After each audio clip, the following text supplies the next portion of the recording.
bad skin cancer. Yeah. Well, he got bad.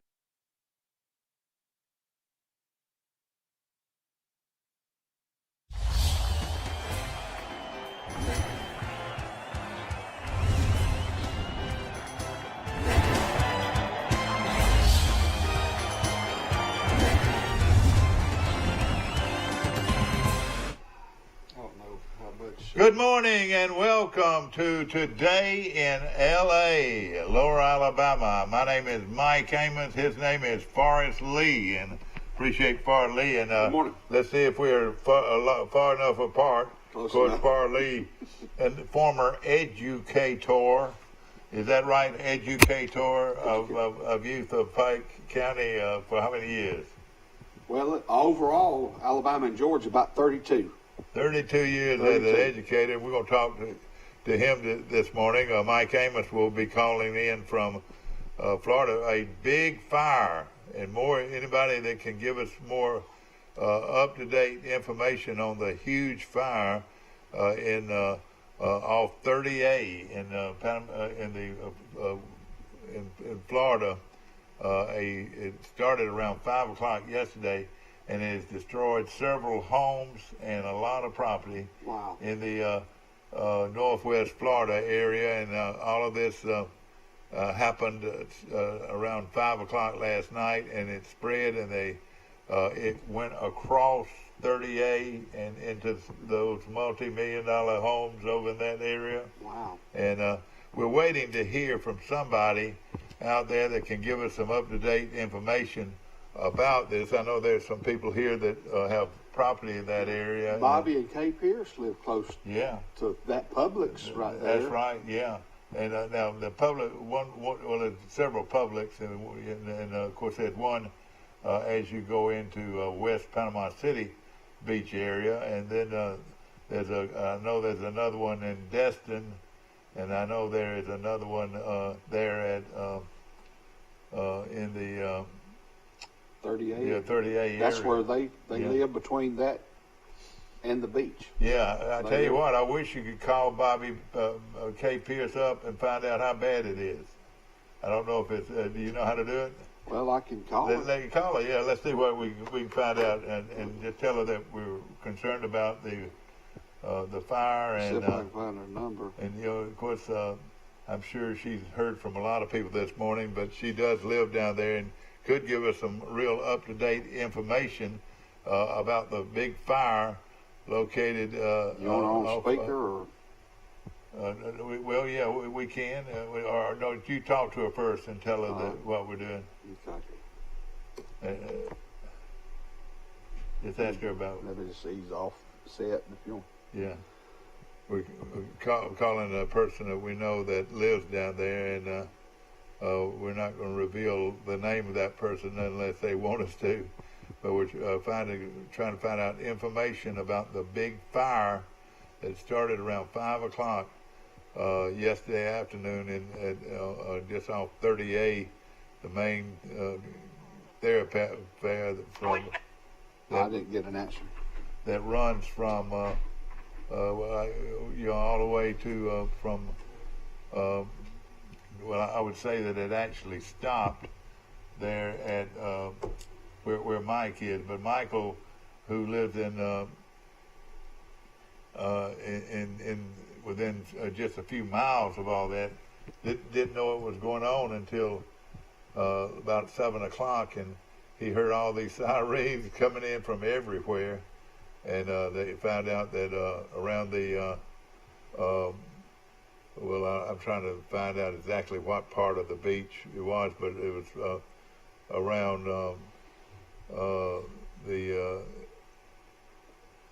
we'll find out exactly the place. We're trying to look it up on our telephones this morning, and we'll give you more information as we get it. And I wish I could give you more definite area where this fire is taking place. And from what I gather, it burned throughout the night, and several hundred acres of land has been destroyed or actually tarnished by the fire. As we mentioned, there were, I think last I heard, 17 houses have been involved in this fire, and maybe even more by now. Well, all the information I got was around the 10 o'clock time, and have not heard from anybody since about this. But a lot of the beautiful homes along that stretch, some of them have been destroyed by fire. Farley's trying to give us some information on anybody from watching this morning. Call us in at 670-0052, 670-0052, and we'd love to talk to you and find out more about this fire. We were waiting for Mike Amos to call in, and of course he's from Graydon Beach, and which is on down the beach from there, but from where this fire took place.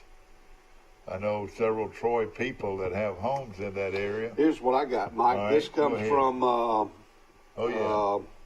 South Walton wildfire from the Northwest Florida Daily News. Okay, give us It some says information. 18 structures burned through the night. Read the whole thing if you Okay, don't mind. officials expect a fire in South Walton that has already damaged 18 structures to burn through the night.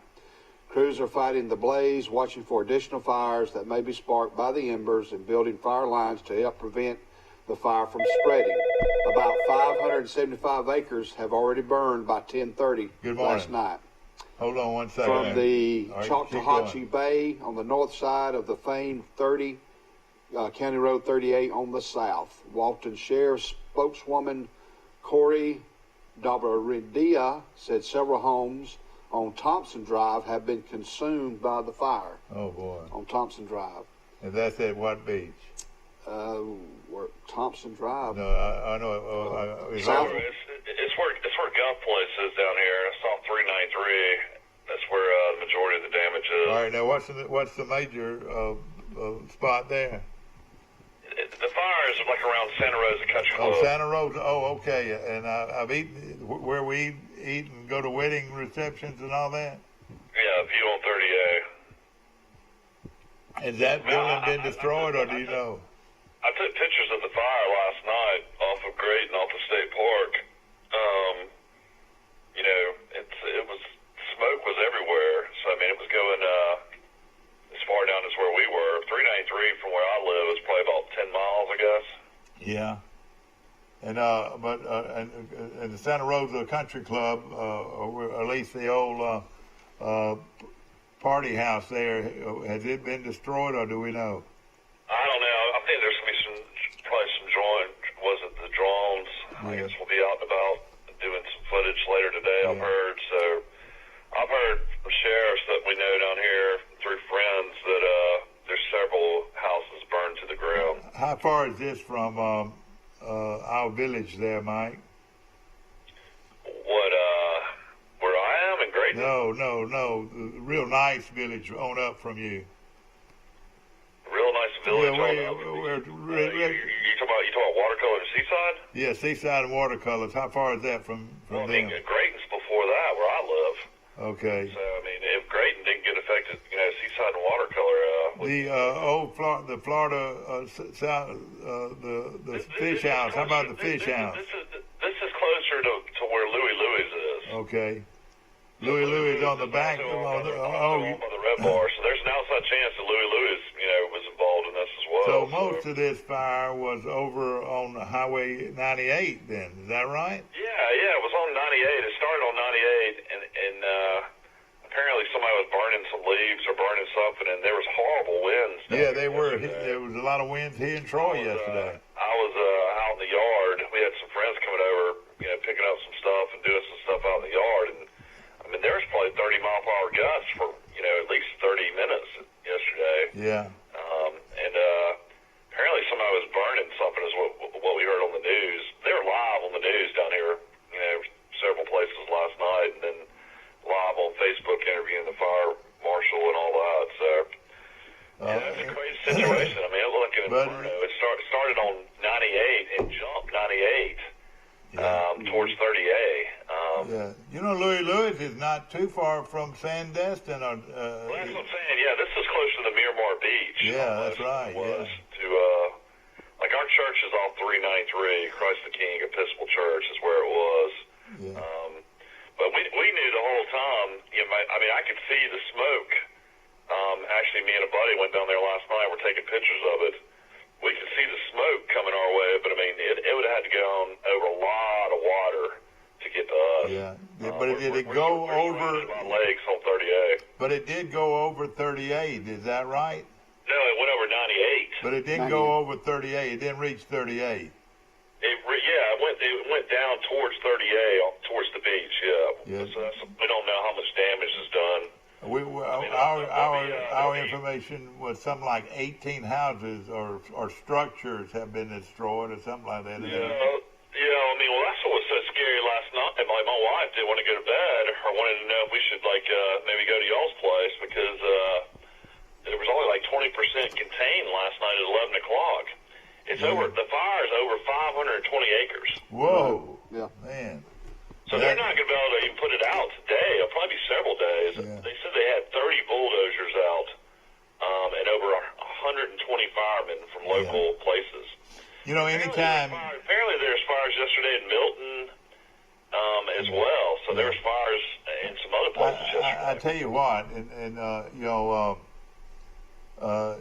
it ought to be a law against burning when you got high winds because that could happen to anybody, you know. I mean, that just comes down to stupidity on somebody's part right there.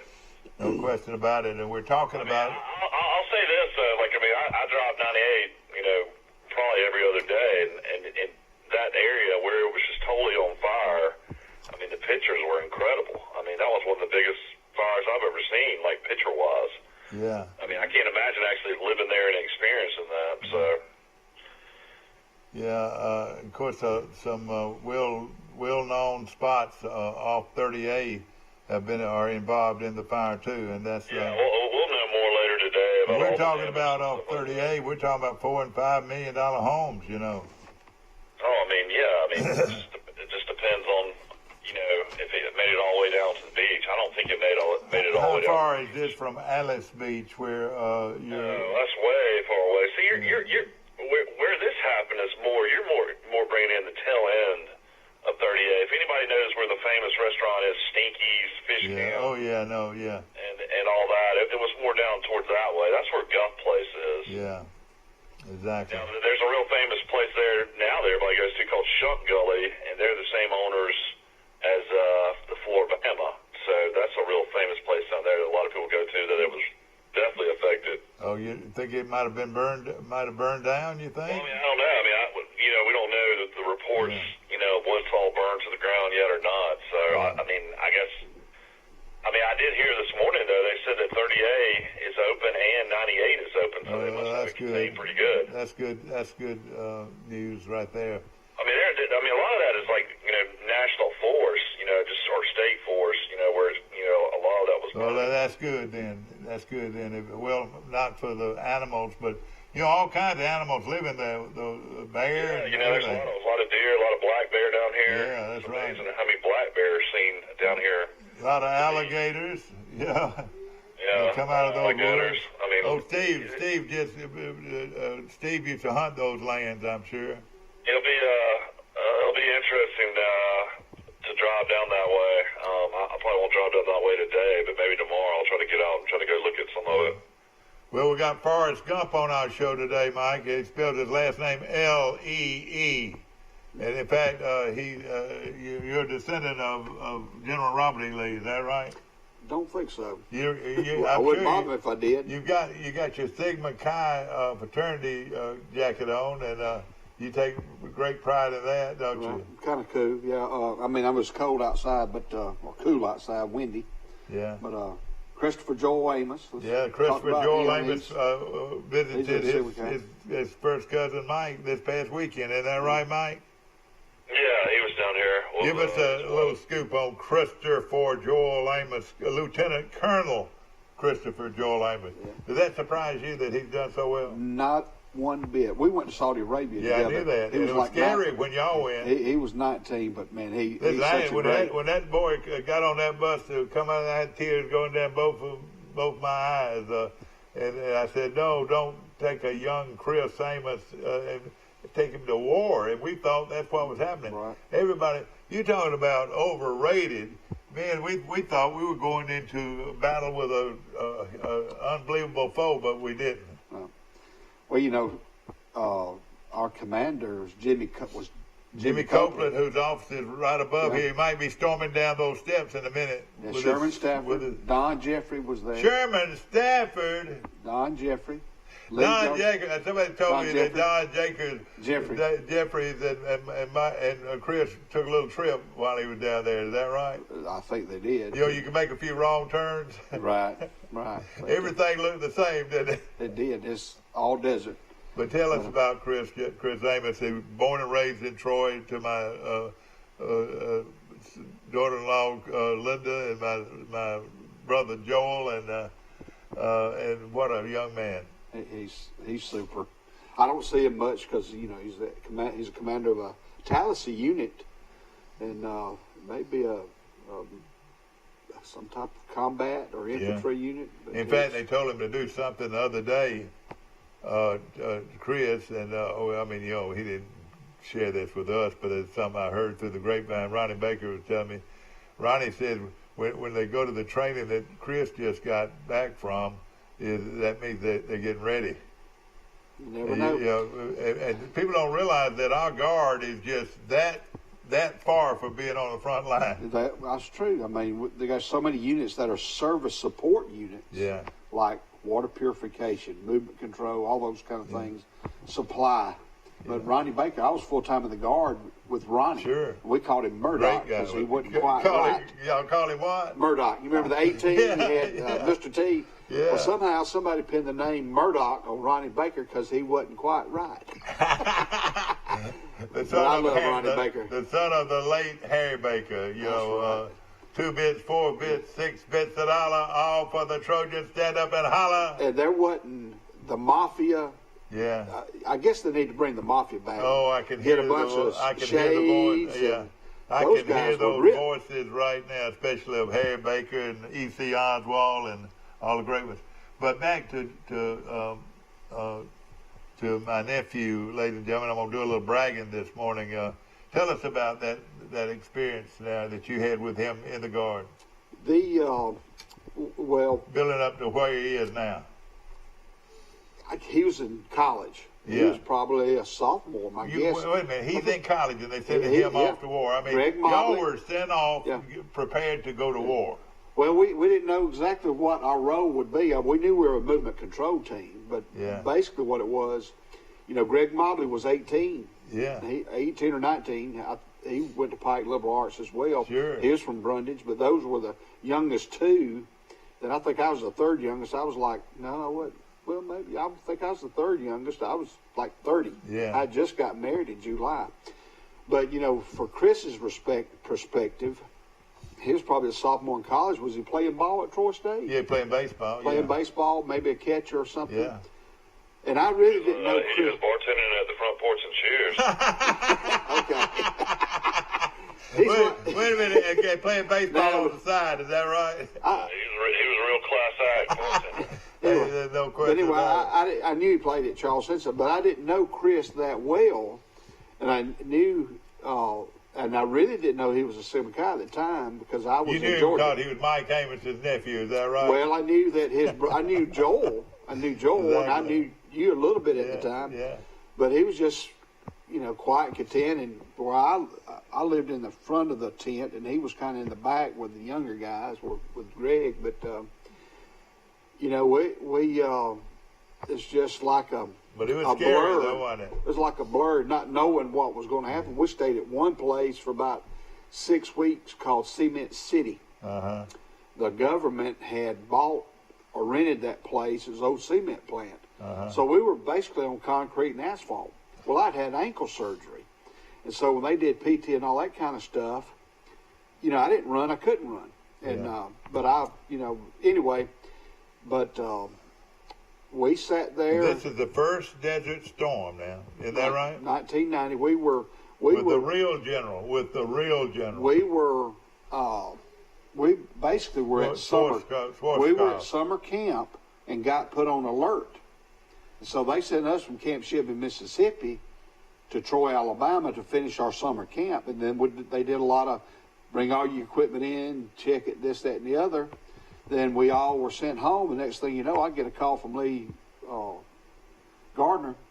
Yeah. We've been activated. So we came back to Troy, and we stayed in Troy for when you first heard that, what was you excited or were you scared? I wasn't too excited. Well, I just got married. That's what I was looking at. And I was at a new school. Do I have to go? Do I have to go? Well, I was at a new school, and I said, man, I hope I don't lose my job. But, of course, there's protection for that. So I taught 5 days in Greenville High School in Meriwether County, Georgia, Greenville. And I got a call from Lee. He said, you got to come. And I said, Lee, I can't come right now. I'm at school. I said, I got to go get my clothes. He said, be here tomorrow. Like that guy's guy. I got to go to the drugstore. So I didn't have, my home was not here, so they put me up in a motel. But most everybody lived close in their home, so they were able to go home at night. Well, you were living over in Georgia at the time, is that right? I went to the Holiday Inn. Yeah. And so we finished our paperwork and all that kind of stuff. The next thing I know, we were, I think, actually officially mobilized the 12th of September when we went to Fort Rooker. Yeah. That's when we had that little gather. Y'all had a barbecue for us at the Murphy Park. Yeah. Had a nice barbecue the community did for us at Murphy Park. And then we loaded a bus at the Armory. That's right. And it was, I don't know what day of the week it was. I think it was a Friday. A sad moment. They gave us catfish and a plate to eat. Oh, man. Now, who wants to eat catfish going from here to Fort Rooker? Well, I mean, it was good. I probably ate mine. But it was just packed. The Armory was. And so we go to Fort Rooker. So I'm thinking we're fixing to go overseas. But we went to Fort Rooker for about 12 days. Oh, man. But the 24th of September, we land in Saudi Arabia. Did y'all fly out of Fort Rooker? We took a bus from Fort Rooker to Columbus. Yeah, we flew from Columbus to somewhere northeast, I think maybe New Jersey. We went to an airport, and then I remember, how many men were on that plane? There were 19 of us from our unit. Yeah. And 13 of us were local. Yeah. But we added some more people. There were like 18 or 19 in our unit. There were other people going, I think a water purification team out of Tallahassee. That's right, yeah. Or somewhere was with us. Might have not been Tallahassee. But then we went to Saudi together, and we stopped at Torrejon, Spain, and outside of Madrid. And these are sort of non-stop places we get over there. We stopped there, and there's a big military place, and so they had cots for us to lay on. But we stayed there maybe 6 or 8 hours. It's not funny, but it is funny because a lot of these guys never been outside of Goshen, Alabama. Is that right? Their whole time concept gets thrown off because you don't sleep much. Yeah. And but Terry Turner, he was activated too. Terry's with the road department out here in Troy. Okay. So Terry and I are about the same age. We both graduated from Goshen. But I told Terry, I said, let's get on the plane first when we left the United States. So we got on the plane first. So we went all the way to the back of the plane. About halfway to the back of the plane is where they'd let us go. The rest of it was the equipment. And there wasn't oxygen back there like there was up front. Yeah. So time the plane got up in the air, I said, Terry, we can lay down and take us a nap. Yeah. But we just swallowed. Y'all on the C-130 or what were you? Yes, whatever it was. C-141.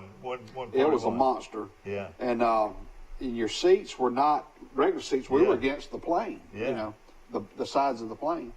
So after they let us unbuckle, we just laid down. Yeah. The truck was nearby. Yeah. I forgot somebody climbed in the truck and slept in the cab of the truck. On the C-141, yeah. Because we had one truck for 18, 19 people. That's all we had was a truck to get us from point A to point B. Yeah. And that was... and of course, some of the early things, Jim Renfro, Jim Williford, Jim was... Yeah, Jim. Troy Cable did a lot of footage on all that. Right. This was early days of Pike County where you watch yourself on TV. And Jim did a show.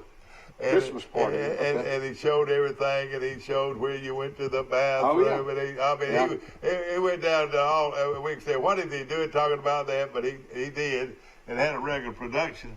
But during that time, y'all didn't know exactly what was going to happen, but y'all were out in the middle of the desert. Right. Well, when we left Cement City, we went to a place called Camp Pulaski.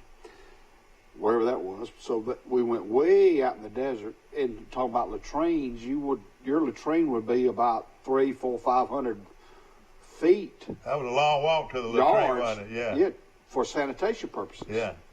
And they had big tubes like this for guys. Yeah. And then they had an outhouse seats built. Okay, yeah, I got you. And then you had drums with diesel. Yeah. And when it was time to clean them, where you sat to go to the bathroom, you'd pull those out and burn them for sanitation purposes. You're doing another Jim Willis. Anyway, but that was what happened. But now, through all of this time, you still don't know what your duties are going to be. Well, they haven't told you anything yet. Basically, what our role was, and see, I came back earlier.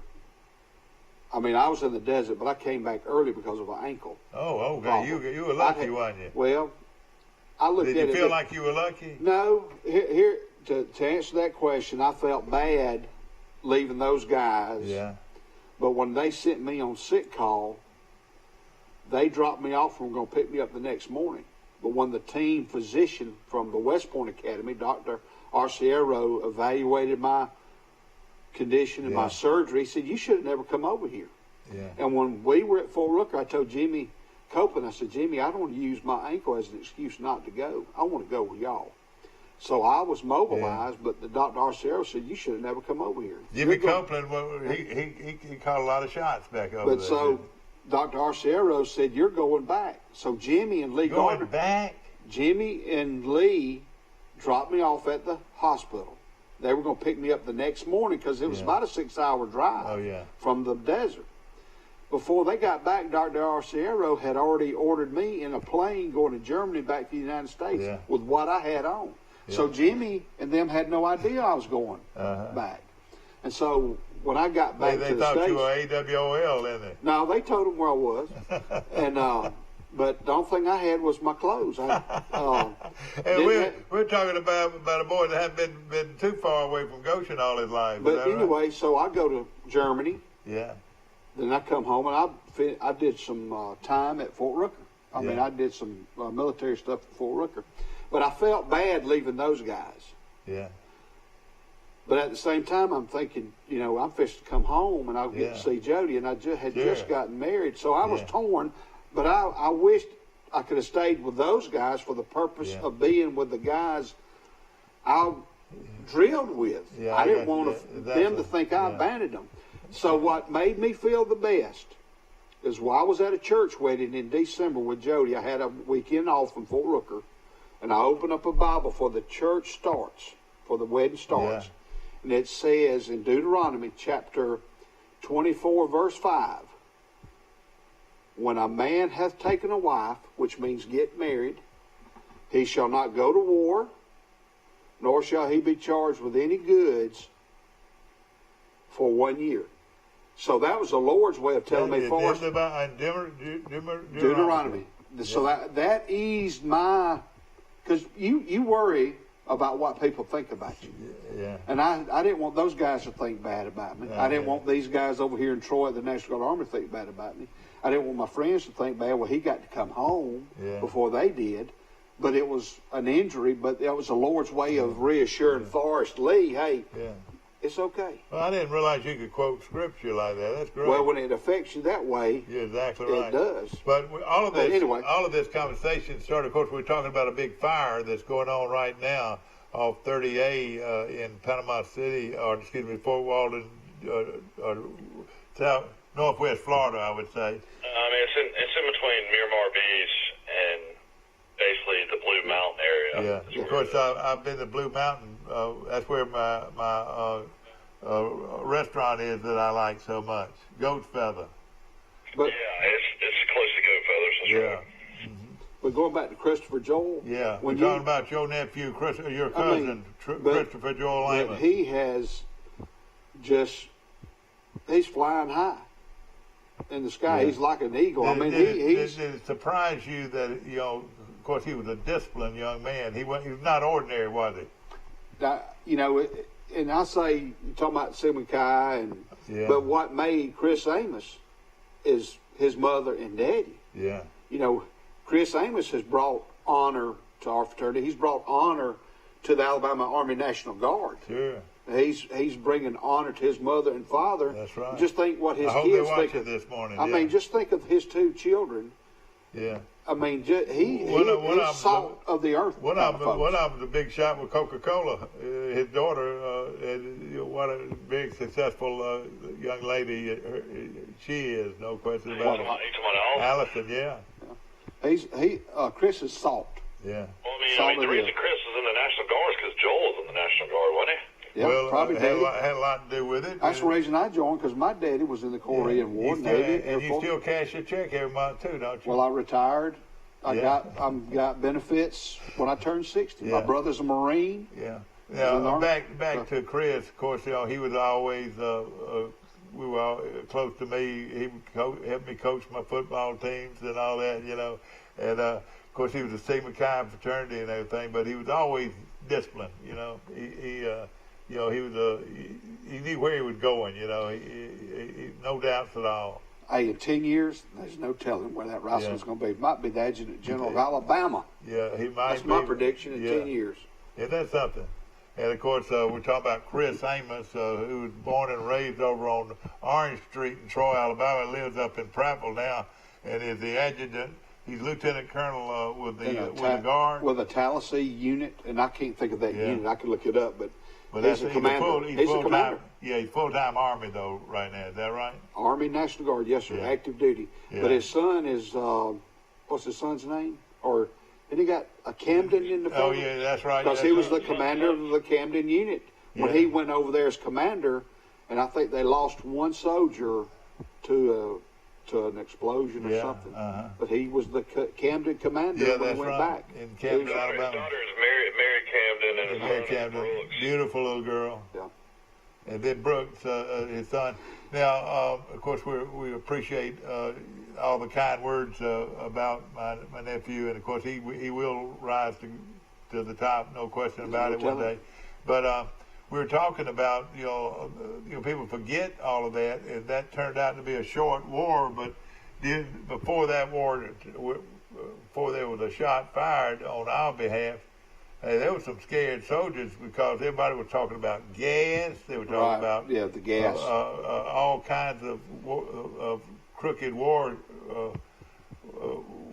they were fixing to run into. Of course, there's supposed to be a rule against gas, but hey, some people don't adhere to those rules. Well, it's just like like we're going through now. Yeah. But all y'all had oxygen mask, didn't you? Didn't y'all all have oxygen mask? We didn't have oxygen in our mask. We had a gas mask. I mean, a gas mask, what I'm saying. And we had what they call a mop suit that you'd put on for protective. But if it was bad enough... Y'all became the first people that ever started wearing bulletproof vests. Is that right? Did you wear bulletproof vests? We had them on at times if we left the compound. Just think about how many lives have been saved, even in World War II, especially in World War I, if they'd had those vests, Right. So. Mike Amos is calling in from Northwest Florida beaches. And Mike, can you give us an up-to-date account of what's going on? I mean, I'm just looking at different pictures and stuff friends have posted on Facebook. I mean, just showing the fire. It's just incredible seeing these pictures of, areas that I drive, And it's still going on? Yeah, I mean, I think it's contained, though, from what I hear. So it looks like, definitely, though, from what I'm reading, though, a lot of people lost homes and barely got out. I was talking to a friend this morning that has a home down there, and he told me that him and his girlfriend got evacuated and just grabbed as much as they possibly could and all their animals and got out. He's got family down in Pensacola, so he's in Pensacola right now. But apparently this all happened so quick.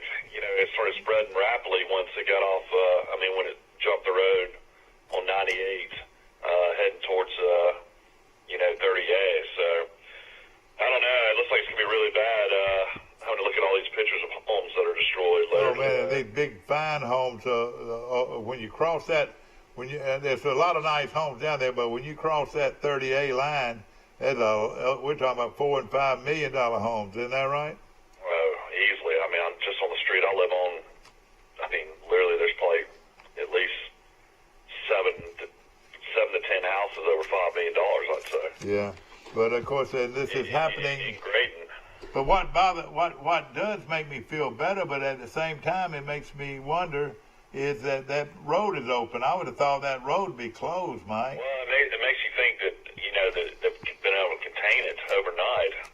The winds were supposed to be really bad this morning, but I'm looking out right now. It's not too bad. It's actually really cold down here for May. I mean, it's 53 degrees this morning down here. Yeah, I know. It's cool. And, and that, it's wonderful weather. The weather is just wonderful. And yeah, I mean, the weather in May, and it's 48 degrees in Troy right now. And if people would take advantage of it, I mean, never in history has a guy that has a business had so much time to himself, where he could go out. Now, you go out, your house is fenced in, is that right? Yeah, I mean, my house. I know. So what I'm saying, your kids can go out and play pretty much any time they want to, and then of course when y'all get ready to go to the beach, y'all get in the pickup truck and ride down and ride out on the beach at Graydon Beach where he is. Mm-hmm. Yeah, I went out yesterday. The water's still pretty down here. And you talk about Louis Louis. Louis Louis is it's owned by the same people that own the Red Bar. It's owned by Oliver. Ollie Petit and his dad, Louis, and then there's Louis Jr. as well. They all run it. So, I mean, hopefully, that Bayou Bills is right there, too. Isn't Bayou Bills right there? Bayou Bills, yeah, that's right. Yeah. And there's we go to church on 393 there, so, there's tons of new development there. There's new restaurants coming open, new banks. I don't know if anybody's been down to 98, going towards that way now, but so much development going on down here is incredible. How far is all this from Brother Calhoun's place? Oh, you got to realize that we're before that. That's right. Before Seaside. Yeah, Seaside. They're on the other side of Seaside. They're on Hickory Street, more than Seagrove. Yeah, I got you. Of course, we're talking live on our. The people that are more involved in this. If you want to know where the area is, it's off 393 is a big development called Guff Place.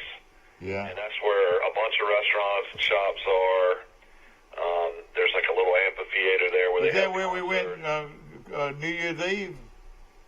Where was that place we went? We went down there, Mike, and the kid. It was New Year's Eve, wasn't it? I don't know. You remember that place where? Yeah, that's way down towards Alice Beach. That's the hub. Okay, the hub. That's what I was thinking about. Yeah, but no, if you want to know where this is, anybody knows where Old Santa Rosa Country Club is. This is where all this is. And of course, the clubhouse sits off right on the beach. Of course, the golf course is across the beach. Yeah, the restaurant's View on 38. Yeah. I've been to many functions there. Steve Flowers, that's one of his favorite places over the years. My mother-in-law was a member of Santa Rosa Country Club for years, playing golf. Yeah. Well, we're trying to sort of familiarize you with where a giant fire started around 5 o'clock yesterday. You, when you were entertaining guests at your home, you would have bound to see the smoke from there, wasn't you? Yeah, me and a buddy of mine from Birmingham, they have a place near Seaside. They were down for a week or so. I bet they were concerned, though, wasn't they? Well, we actually were, had the kids out in the yard running around, and we were having a dinner and having a good time, and then all of a sudden we came back in, and y'all were calling, and several other friends were calling and texting, wanting to know if we were safe, and we kind of, didn't really think much of it until we started seeing the pictures. Yeah, I tell you what, thanks to Facebook, Facebook is something else. You go there and you can find out what's going on, and AL.com, I'm sure, is covering this too, because a lot of Birmingham people have places down there. Well, you got a lot of people down here too, just on vacation right now. With the summers, being over with, or already starting, and all the kids out of school. Tons of families from Texas and Tennessee and Georgia down here right now. And that is what's so scary. Those that have the virus are going to take it back with them, or vice versa. The problem is there's not supposed to be any short-term rentals right now, so nobody's supposed to be able to stay in condos and beach houses right now. But it looks like a lot of people are doing stuff under the books. Yeah, this is the biggest. This is the biggest understatement in the world, Forrest, listen to this. Headlines. Football, college football deals with logistics. You bet. It's going to deal with logistics, all right. Let me tell you this. How in the world they're going to put 100,000 people in a football stadium with these kind of restrictions, you know? And a good article in the Day's Advertiser with Malzahn. You know, Malzahn, since he's been at Auburn, he's been the life of a hero and then a life of a villain that they're trying to run off. I mean, he has been highs and lows, highs and lows. But, you know, I don't think I've ever remembered, even Terry Bowden, I've never remembered a more confident person in college football as a head coach that Malzahn is. I mean, he thinks he is a world beater, and I think it falls off on his players. You know, he doesn't lack for confidence, does he? He said we're gonna win a national championship before this quarterback leaves Auburn. He's beat Nick Saban 3 times now. That's right. How many coaches can say they beat Nick Saban 3 times? That's right. Let me see if I can get my 3 now. Now we got the 6 right here with your buddy, and now Malzahn's beat him 3 times. Yeah. You know. You ought to go in horseshoe. And I, you know, I don't think. Malzahn's problem is he loses a lot of games he's not supposed to lose. Yeah. I mean, nobody thought Auburn after beating Alabama was going to lose to Minnesota. Yeah, you're right, Mike. Mike, remember this, Mike. Do you remember this very well? Auburn is going to win the football game. Auburn is going to win the football game. Have you ever heard that said before? Say, Mike. I can't hear nothing.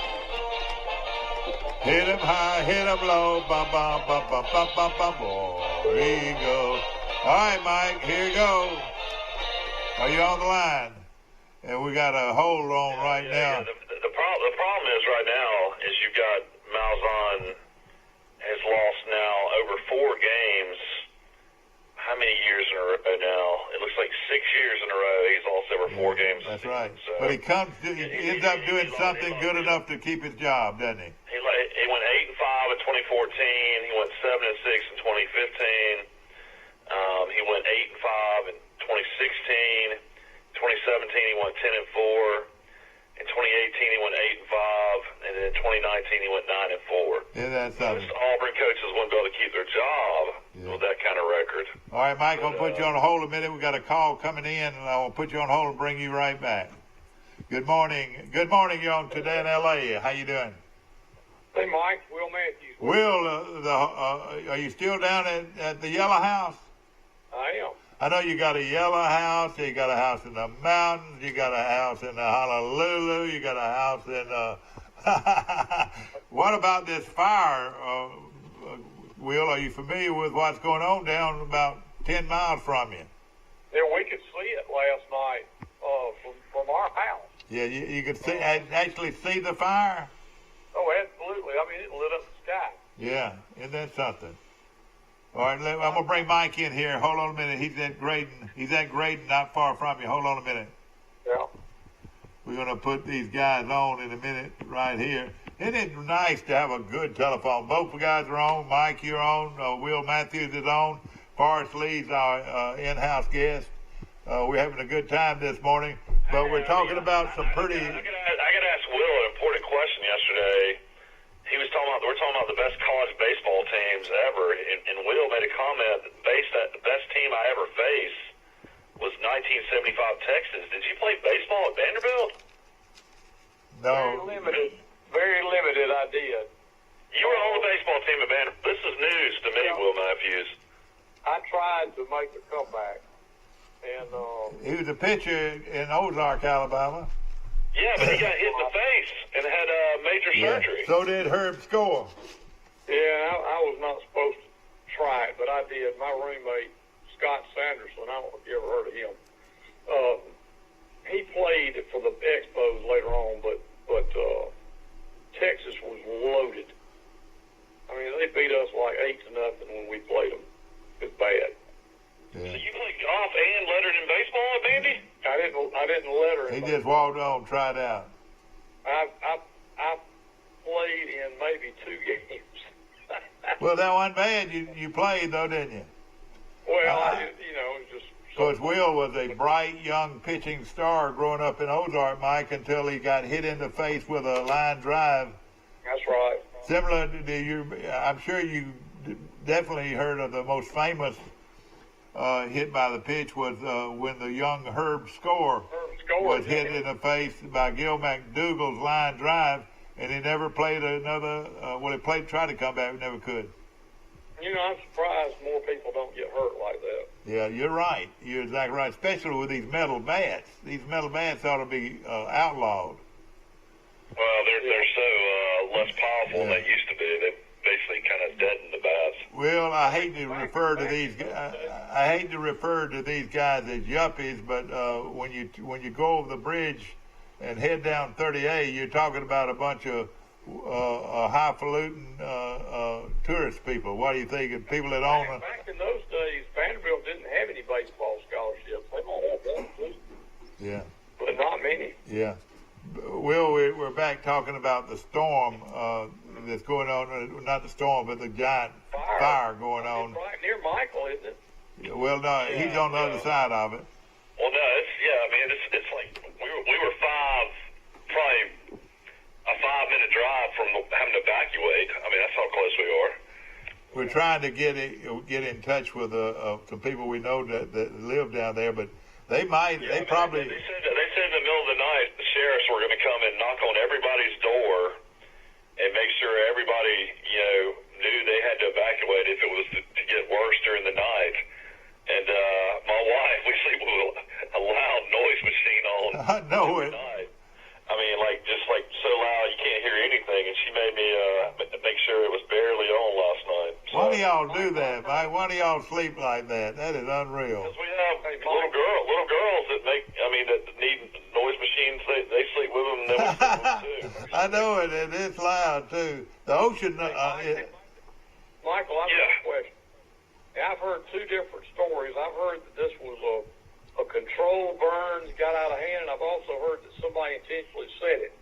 I've heard that somebody was just burning wood and leaves, and it jumped 98. I mean, the winds down here yesterday were incredible. I was telling Dad there was definitely over 30-mile-per-hour gusts. Well, I thought we had a high wind. Forrest, didn't you think we had high winds in Troy? They think they affected it as well. Yeah, down there. Somebody was actually just doing a burn on some of their property, and it just got out of control.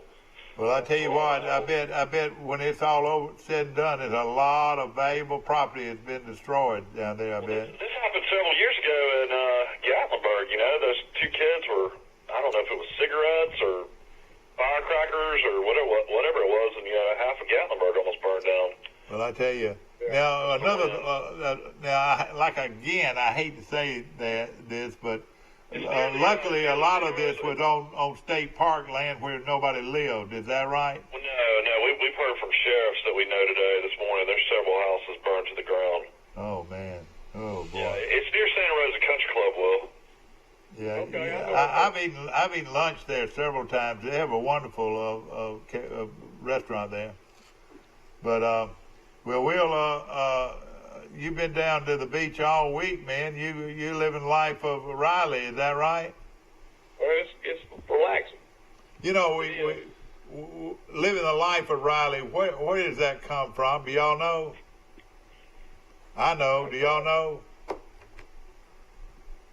There used to be a TV show with William Bendix called The Life of Riley. And that has stuck with people over the years. How many times you heard somebody say, he is living the life of Riley? The life of Mike. William Bendix in the show Life of Riley, he didn't look like he was living the life of Riley. But, that was one of the first TV shows, Life of Riley. And then I was reading an article. Looks like Major League Baseball players are going to start practicing in June, and the season's going to start in July, is what they're saying. Yeah. Well, isn't the NFL going to release their schedule tonight? Yeah, the NFL's already released their schedule. They released it earlier this week. Okay. Yeah. I want to mention a few things that a lot of people are sitting back waiting on this morning, Mike, as we've done ever since this virus hit us. we've been right there. Troy Cable has been right there. Our show today in LA has been right there for the people to provide information. Right now, Mike, it's gone to 84 now. 84 actual cases of the virus have been recorded. We don't know how many people have got it. There are a lot of people walking around that haven't been tested. Of course, you've been. You're talking about 84 cases in Pike County? Yeah, in Pike County. 767 COVID 19 deaths. That's statewide. Wait a minute, that can't be right. I see where we've got 84 in our area. That's in our area. Statewide, there's been 767 cases. And I think there's way more than that. Statewide, 1,163 cases, and thank goodness, out of those 84, no deaths have been recorded here in Pike County.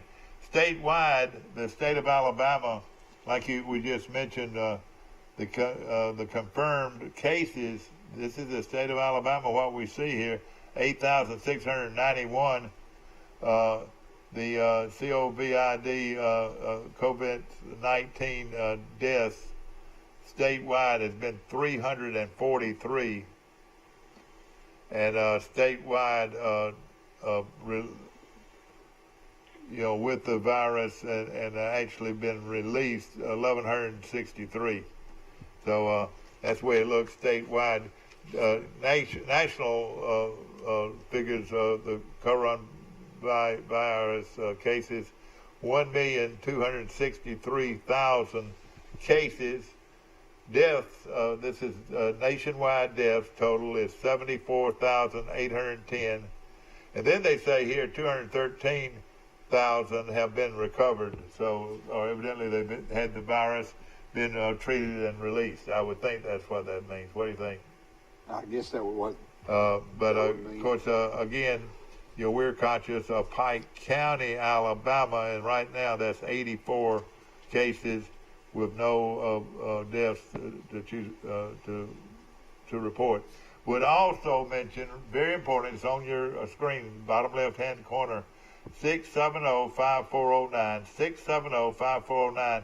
That is your hotline for the Troy Regional Medical Center's hotline, where you can call and have all kinds of answers to what you should do if you think you've got the virus. You can report that, or you can. The first thing they say do first is call your local doctor if you have one. If not, follow the instructions of this 670-5409 number, and they'll tell you where to go from there.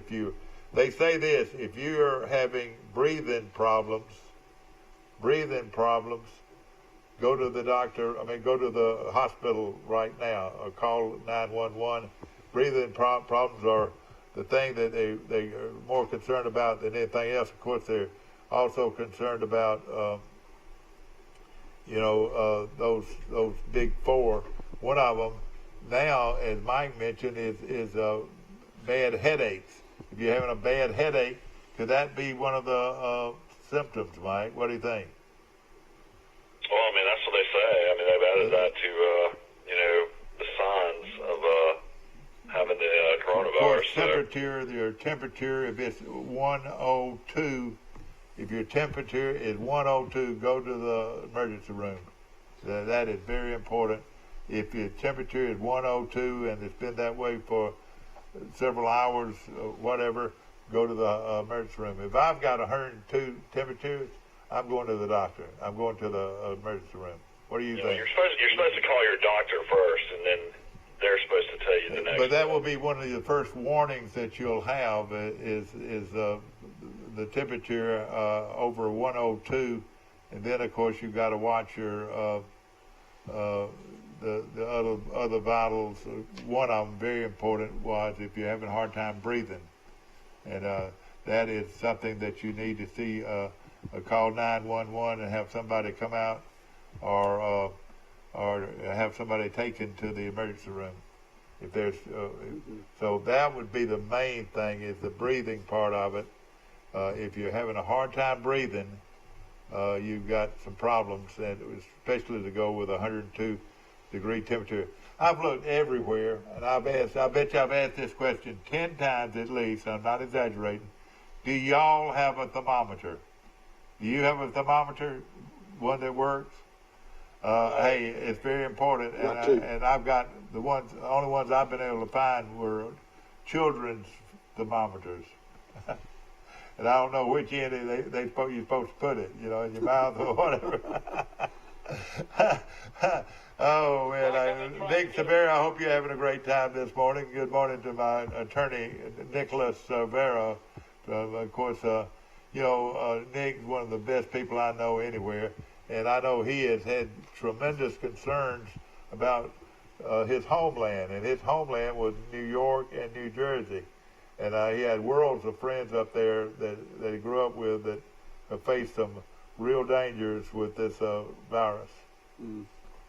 And, we don't realize, all these numbers, Mike, and you've been watching it probably closer than anybody, and I've looked at it from the information I've gotten, is, you look at New York, I mean, that's a country within a country right there. That's a lot of people, and they have by far have been the brunt of all, percentage-wise, of the virus. According to Alabama.com this morning that I read, Marshall County, Mobile County, Jefferson County, Montgomery County, and Franklin County account for about 58% of the new cases that have shown up.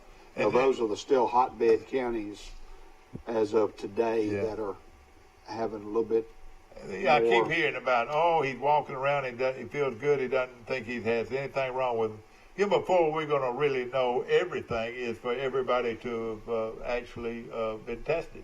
I think the testing needs to be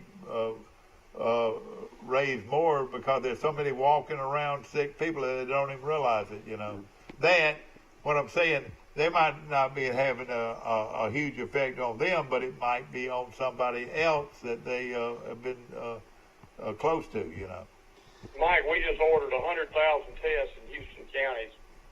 $30 a test, that's $3 million. Oh, God, somebody making money, isn't that right?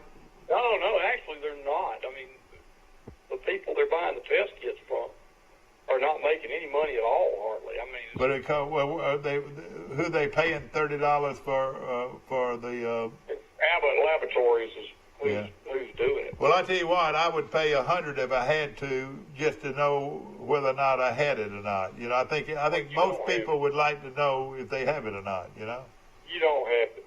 I know. Well, I know that will probably be the case, but at the same time, you've heard so many times recently. I know you're sitting in the Yellow House entertaining all your guests there and drinking mint juleps and all that, but at the same time, you don't know until you're tested exactly whether or not you got it or not. Well, you got to have some kind of symptom. I mean, you know it. Well, big news: the Montgomery Quarterback Club has canceled their 2020 speaker season. No way. Boy, of course, I always like to go there because the food was so good. Started in 1941. And it was, it is only one of the very few chances you get to go to the Montgomery Country Club. That's where they had it every Tuesday, or I think that's a Monday or Tuesday. If and when they have sports at Auburn this year, I know that to get in a ball game, no tickets. You got to have it on your phone. Your ticket to enter a ball game has got to be on your phone. Yeah. No paper, no ticket. No, nothing will get you in a ball game. Well, I've heard that. I'm glad to hear that again. What about miniatures? Can you bring those in still? Yeah, I know it. What about that? Oh, brother. Yes, sir, Ben Beard. We're having a good time on our show today. Speaking of Ben Beard and Joan, I'm still thinking of her brother, who was such a fine man, from one of Goshen's all-time greats. You know him? Never had met him, but I know I know of the Beards and I know of the Woods. Yeah, that's right. Yeah.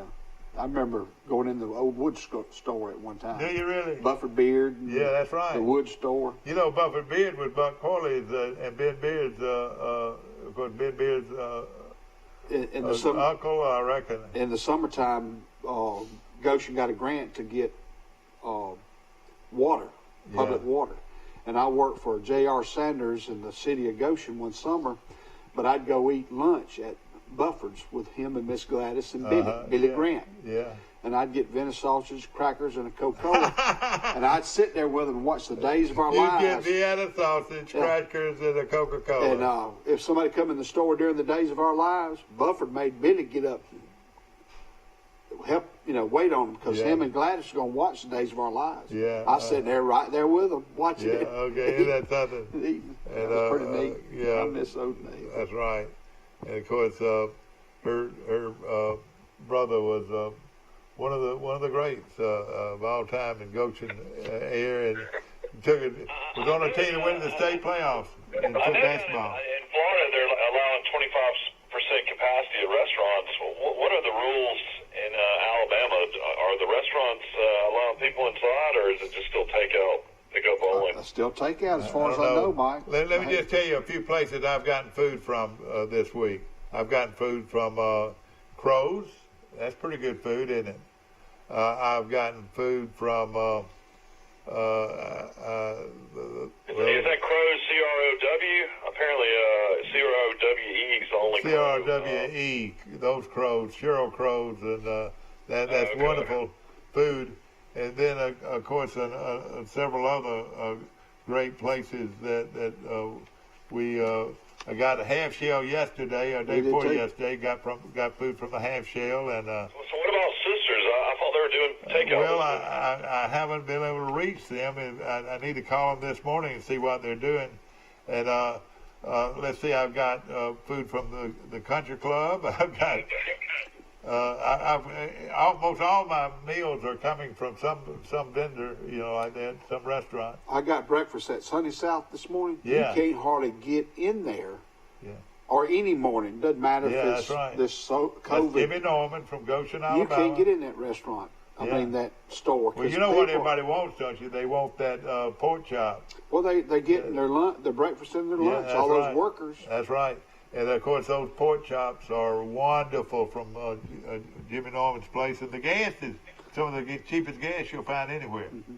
I think I paid $1.32 this past week for gas, and of course, what's the name of the Jimmy's?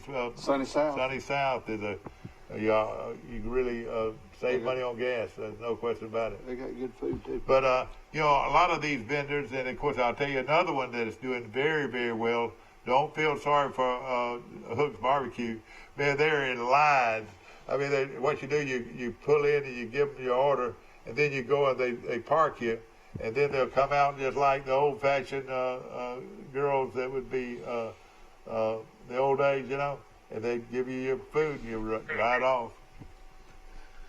And just good food. So what about Troy University? I mean, Troy University still had students that couldn't go back home, especially the international students. I mean, I gotta assume their cafeteria and everything's been open the whole time to feed them. I'm thinking they're going to have some kind of graduation.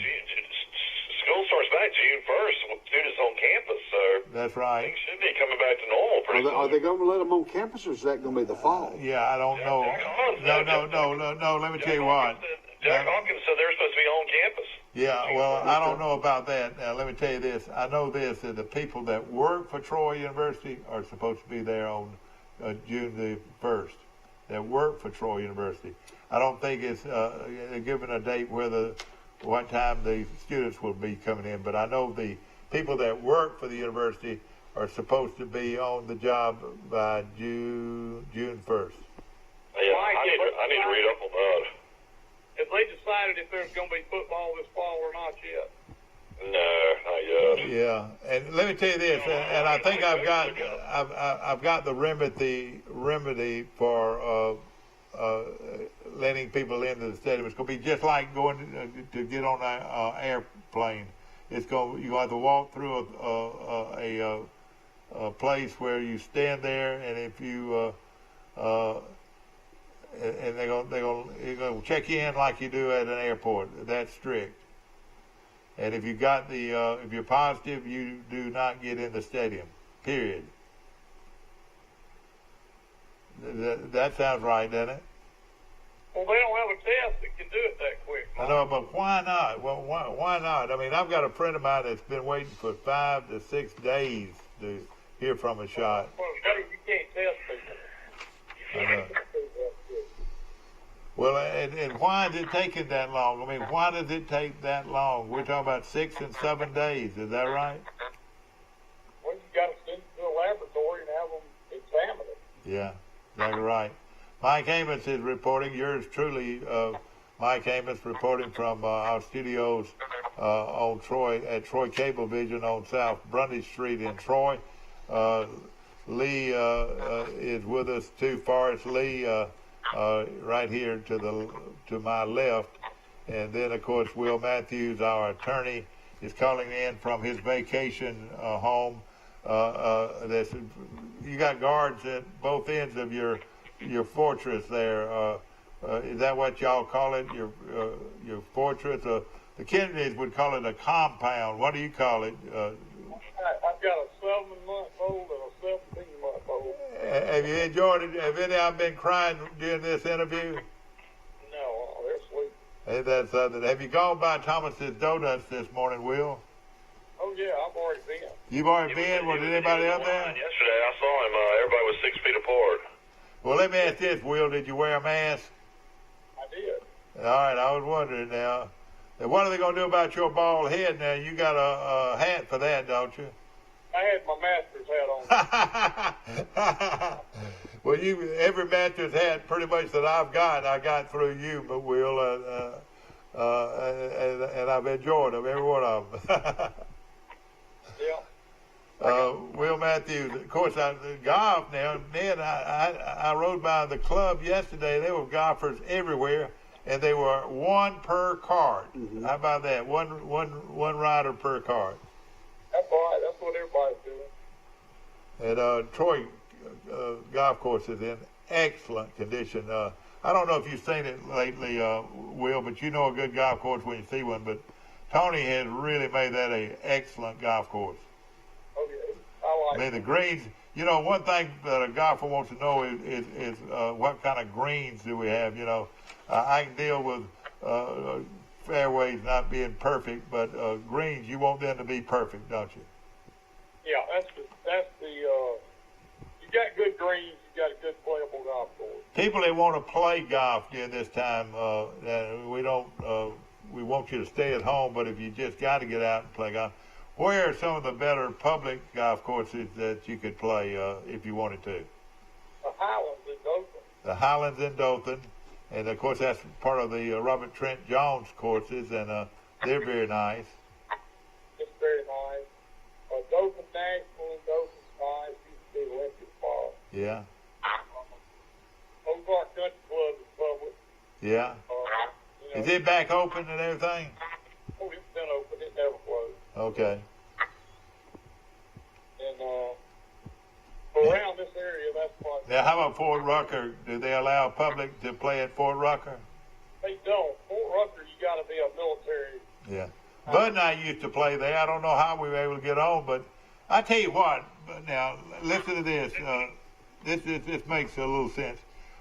If you were in Ozark and you wanted to go to Enterprise, what you did, you drove right through the base at Fort Rucker to go to Enterprise. I tell you what, now to go from Ozark to Enterprise, you got to go around about, don't you? Is that right? You got 27 goes straight to it. Well, yeah, but how far is that, though? You're back, if you went through the base, you'd save 30 minutes, wouldn't you? No, you go straight through the base now. It's 14 miles. Do they let you go through the base? Oh, yeah. You don't even see. They've got a road, Mike, that's not the main road through Fort Rucker, but there's another road that goes straight from Ozark to Enterprise. All right. I know that. That's 27, isn't it? All right. Mm-hmm. All right, but back in the old days, back when I was playing golf there, we could drive all the way to Enterprise through the base, you know. But it's hard to do it now, isn't it? out of the way to go through the base. It is. I've always heard, does Fort Rucker have 2 courses or just one? Just one. Now, they used to have 2. Is it 18 or 9? Yeah. All right, now let me tell you this too. I used to eat at the famous restaurant there in Daleville, and I did when I was coming from Troy, and once I got to Ozark, I took a right on Fort Rucker Boulevard or whatever, and drove right through the base and came out at the restaurant. That's right. That's right. What's the name of that restaurant? It was so good. It still is. McLean's. McLean's, yeah. But that's where I ate for winter summer. But to go to McLean's now, you got to go roundabout, don't you? No, you can still go that way. Well, yeah. You can still go through the base? Of course, yeah.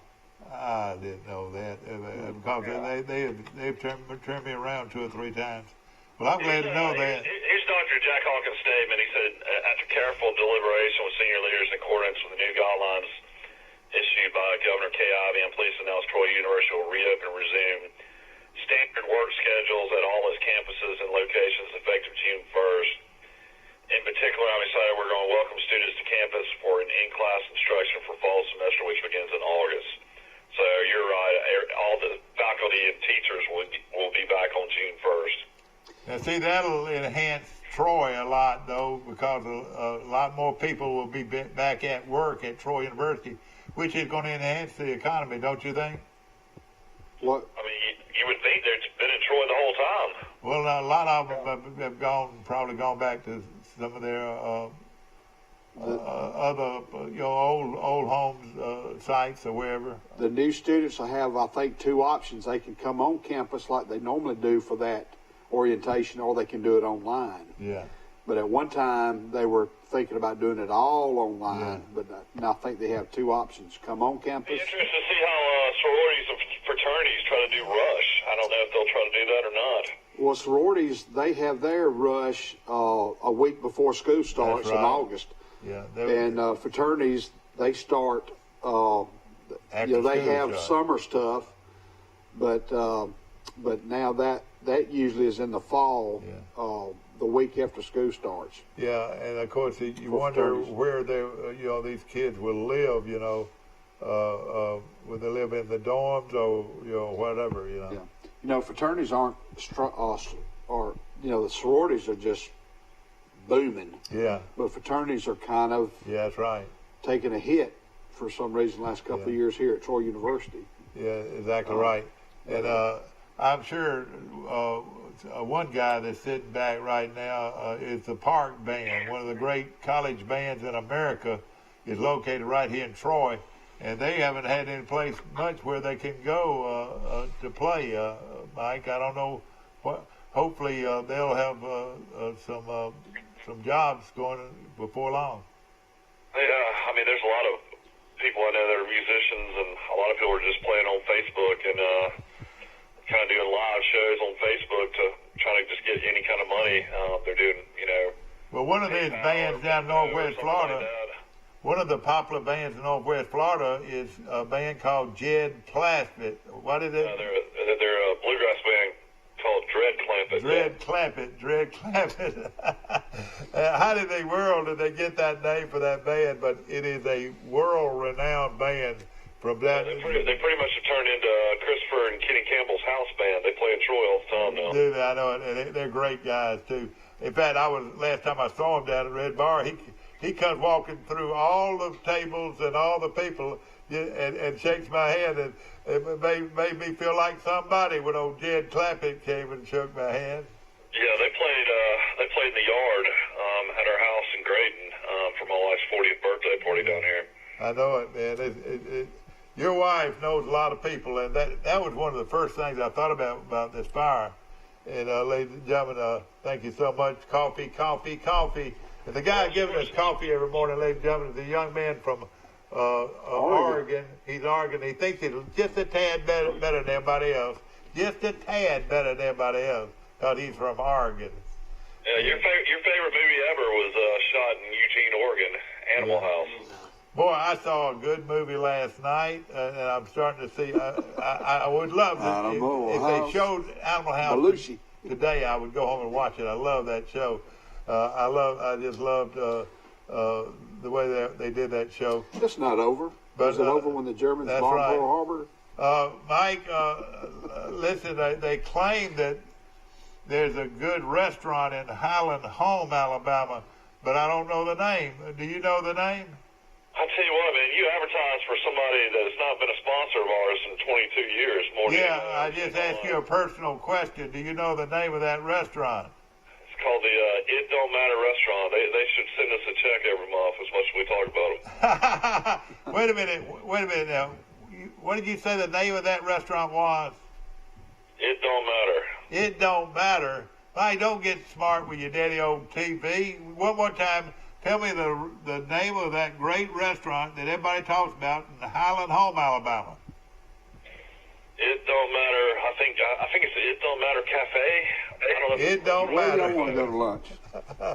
Hey, it reminds me of this restaurant that a friend of mine owned out at Needmore for a brief while. Did you know the name of it? No, not Needmore. This Is It. The name of that restaurant was This Is It. And you know what? Back when Buck Corley lived out there, or had a place out there on his farm, and several other people, Jimmy Lunsford, and a lot of people, they'd go up there and eat hamburgers and get food all the time at This Is It restaurant. This is it. All right, we're going to have a break right now. We hope that you're enjoying yourself, and of course brought to you by Premier Dodge, Chrysler, Jeep, and Ram trucks on the bypass right here in Troy. And Gene's Flowers, best place to buy flowers anywhere. Troy Cable Security Wi-Fi doorbell camera allows you to answer the door from your smartphone when you are at home, at work, or on the go. When a visitor presses the button, Troy Cable Security sends a live video feed to your smartphone so you can see, hear, and speak to the person at your door. With the doorbell camera, you can have your porch light turn on automatically when it detects motion at night to create the appearance that someone is at home. You can view video clips so you can always know who stopped by when you are out. Troy Cable Security. You love them, protect them. A personal touch, a high level of trust. Whether it's checking and savings accounts, personal or business loans, or our local friendly service. That's what Troy Bank and Trust customers expect. But now we offer more. Free identity theft protection for our new and existing customers, protecting your family's time, money, and good name from identity theft. Because protecting your identity is now a big part of our identity. Trojan Auto Parts of Troy, home of Napa Know-How. Stop by and see owners Mike and Melissa Kilcrease and their Napa Know-How team with over 100 years of combined experience. We're the only locally owned parts store in Pike County, and we're fully stocked and ready to serve you. We pride ourselves on being your go-to parts store, not only for the simple items, but we specialize in those hard-to-find items as well. Trojan Auto Parts, the right part at the right price at the right time. Napa, a name you've trusted here in Troy since 1945. Piggly Wiggly's local butchers are on site at both stores and will help you select the best cuts of meat and trim them to your liking. Our USDA choice beef is the most consistently tender, juicy, and flavorful beef you can buy, all at cost plus 10%. Obed Ellis. Obed Ellis. Obed Ellis, yeah. Back to our show, ladies and gentlemen, brought to you by Dixieland Dental, located 9 miles north of Dothan on Highway 231, one of the largest dental clinics in Alabama. Piggly Wiggly, don't tell them they don't have any meat. Just go to the meat department of Piggly Wiggly. You'll see delicious steaks, and you'll see pork chops, and my favorite country-style ribs. Chicken. They've got plenty of beef and meat products at Piggly Wiggly. Forrest Lee's been our guest, and of course can't get a word in elsewise, but tell us some news out of Greenville, Alabama. Well, I read on Alabama.com this morning, Mike. Of course, our prayers were for anybody that's affected by this, and I got some good news from my aunt. I have an Uncle Pee Wee, Rayford Lee, who's in the VA hospital in Tallis in Alexander City. He tested positive 14 days ago, but he has no symptoms. That's what we were talking about. And, but the mayor of Greenville, it was on Alabama.com, Mr. Dexter McClendon and his wife, both have tested positive, and our prayers are with them. And I think they got their results back a couple of days ago. So, And, let me tell you a thing about it. If he does have, now I don't know if he'll have to be hospitalized or not, but if he does, one of the sad things about this is they separate everybody. Yes, sir. People are separated from their husbands, their wives, and their children, to be able to fight this virus. Right, and I want to mention this. Mr. Obed Ellis, who has connections with Troy University. I know Obed Ellis, yeah. His son, who was 11 years old, was accidentally killed in a hunting accident in North Alabama a few days ago, turkey hunting. And I think Mr. Ellis, his dad, Obed Ellis, coaches at Mortimer Jordan High School, and it was a shooting turkey hunting accident, and the fellow who shot him is a Marine amputee. I don't know all the details, but charges have been brought against that person. Well, let me answer this. One thing that bothers me about how can that happen shooting turkeys? Isn't that extremely rare for it's rare, but shot during a turkey hunt? It's rare, but the guy has been charged. And he was released on bond. He's about 35 years old. I think Mr. Obed Ellis was a guide in helping others during a veterans hunt. Yeah. And his son was with him, but his 11-year-old son was killed. But I can't understand it. The little boy's name is Troy. Troy Ellis is his name. He named him Troy. Oh, man. But I think Obed has ties to Troy University in some degree, but he's a coach at Mortimer Jordan High School. Something I couldn't understand was that the son and the father were both hit. Yes. Now, how do you... That's what I can't understand. Why do you fire twice? Well, I might have been the same shot. The guy was getting arrested. Well, unless one was calling and the guy walked up to where he heard a turkey. Calling the same I don't know turkey. the circumstances. Could have been calling the same turkey, I know, and when I've taught hunter safety in the past at the middle school and even at the elementary school here at Charles Henderson, one of the videos that we watch is one thing you don't wear while you're turkey hunting is red or blue because of the beard of a turkey or the face of a turkey. But when you hear a noise, you don't just come up and shoot at a noise. You got always be aware of what what you see is what you've got. I hope the kids listening and adults It's just so many things with hunting that you have to be aware of.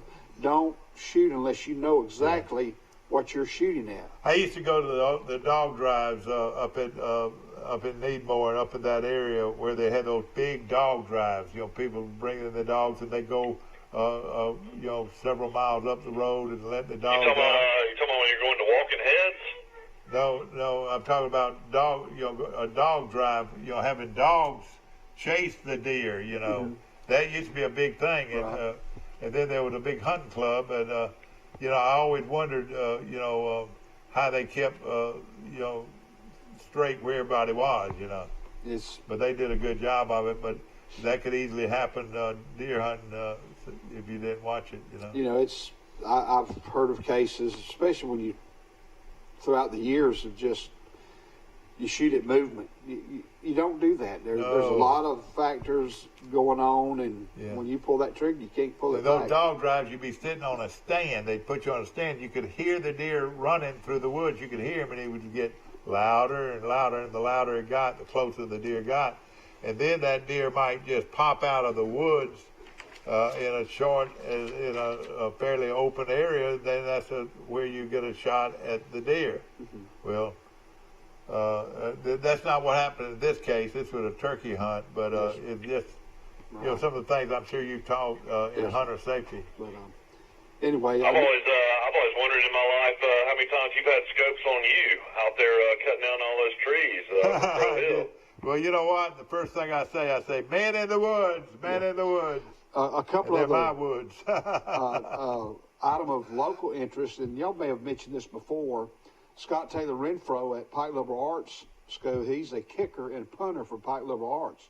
He's been rated the number 8 kicker in the country for 2021, and he is rated the 13th best kicker, combo kicker, punter, and kicker. Can you believe that? You know whose son that is, don't you? That's Al Renfro, I guess. Al. Al's his granddaddy. No, Al was his granddad. Oh, okay, Jimmy. yeah. No, excuse me. Well, Jimmy is his granddaddy. Jimmy's and Al probably is his licking on grandson. a Tootsie Roll lollipop. He'll have a bag full of lollipops. How many kids does Al have, Mike? What is he average punting, and how many field goals has he made? That's a pretty high claim for a private school kid to be eighth in the country. He goes to a lot of camps. That's right. And to answer your question on there, I don't have the stats. There was an article in the paper, I believe, yesterday or day before yesterday. I've not read the article. I just saw it on Facebook. But I know I think he's going to be just a junior this upcoming year. What happened to that quarterback at Goshen that I heard ran a 4.3 40? Surely he's like playing for an SEC school, isn't he? Are you talking about the Galloway kid? Yeah, Galloway kid. I have not heard on him. He's kind of small in stature, but I have not heard He what played he's in the Alabama Mississippi All-Star game. I know they had played one All-Star game recently, and it was a quarterback. He's real fast. Now, if he runs 4.4, he's extremely fast. If he runs 5. We were told 4.3, which I still like. That's one of the fastest kids I've ever heard come out of Pike County. That's right.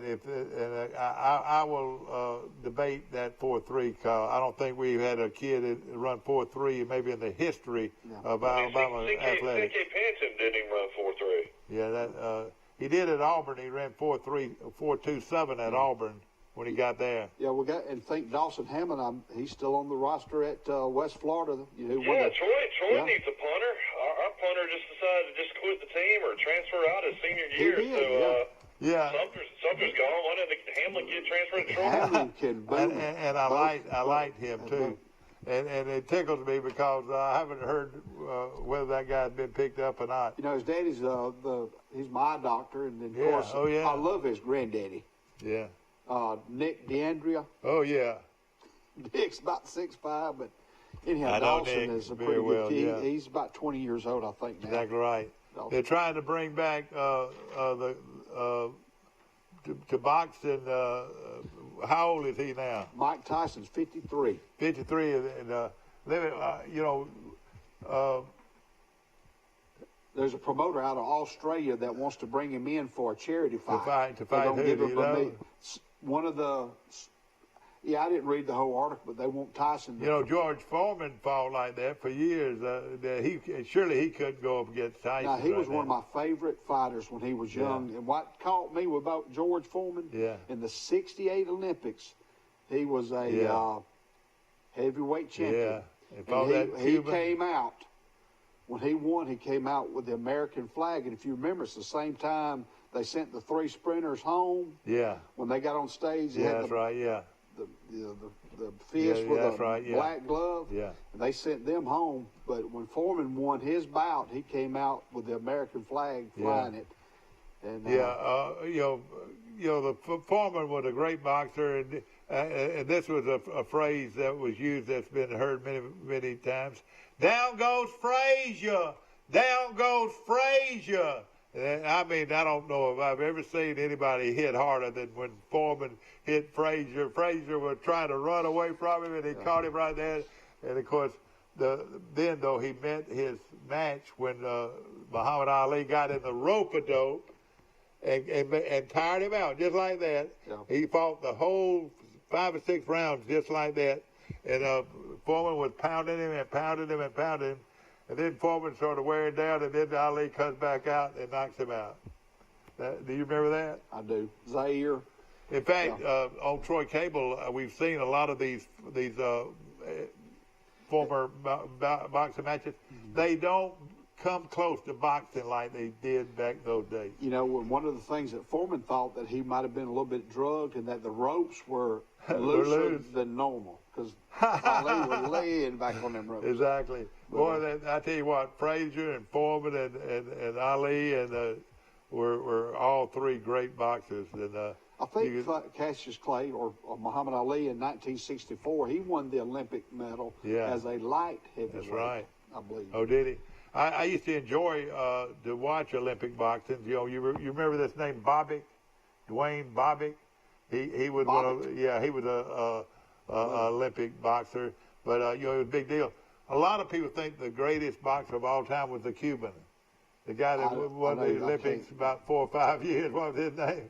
4 or 5 different Olympic games. I can't. But he was really a good boxer. Not Stevenson, was it? Yeah, Stevenson. You're exactly right. His name was Stevenson. Hope you've enjoyed our show, and we'll hope to give you more information about the big fire in Northwest Florida before sometime tomorrow morning on our show. Turn to your national news, and I'm sure there'll be some write-ups. Don't forget it's Mother's Day coming up. Okay, Mother's Day's this Sunday? Coming up Mother's Day. Don't forget, guys. That's right. Girls. And of course, how about Jean's Flowers? They'll take care of all your needs for Mother's Day. Go by and see them today, or pick up the phone and call them. Have a great day. We'll see you tomorrow.